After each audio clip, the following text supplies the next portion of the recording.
పాకిస్తానుడు కనుక తమకు సమస్య వచ్చినప్పుడల్లా భారత్ని గురించి ఏదో ఒకటి తిట్టేసి అక్కడ లబ్ధి పొందే ప్రయత్నం చేస్తుంటారు. అట్లాగే తెలంగాణలో ఉన్నటువంటి నాయకులకి గొడవలు వచ్చినప్పుడు ఆంధ్రాని ఒక దొంగగా, ఆంధ్రాని బూచిగా చూపించడం అలవాటు అనడానికి సజీవ సాక్ష్యం కౌశిక్ రెడ్డి నోటికొచ్చిన మాటలు మాట్లాడాడు అరికపూడి గాంధీ. అరికపూడి గాంధీని వస్తున్నాను నీ ఇంటికి అన్నాడు. నువ్వు రా, లేకపోతే నేనే నీ ఇంటికి వస్తాన్నాడు. వెళ్ళారు, కొట్టుకున్నారు, అయిపోయింది. అది హైదరాబాదులో ఉన్నటువంటి అరికపూడి గాంధీకి, నియోజకవర్గం వేరైనా సరే హైదరాబాదులో నివాసం ఉండేటటువంటి కౌశిక్ రెడ్డికి మధ్యన వివాదం. వాళ్ళిద్దరి వివాదంలో ఒకరికొకరు తిట్టుకున్నారా, కొట్టుకున్నారా వాళ్ళ ఇష్టం.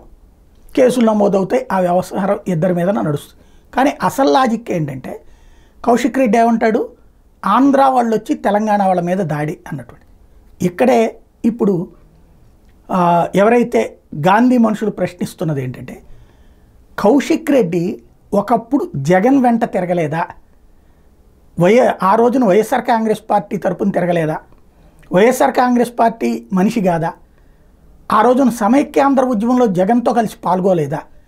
మరి ఆనాడు సమైక్యాంధ్ర కోరినటువంటి వ్యక్తివి నువ్వెలా ఆంధ్ర గురించి మాట్లాడతావు అన్నది ఇక్కడ సమస్యల్లా. ఏంటంటే ఆంధ్రాని బూచిగా చూపించే ప్రతి ఒక్కళ్ళు ఆంధ్ర ఓట్ల మీద ఆధారపడుతున్నోళ్ళే, ఆంధ్ర వాళ్ళని తిట్టి లబ్ధి పొందాలనుకుంటున్నోళ్ళే.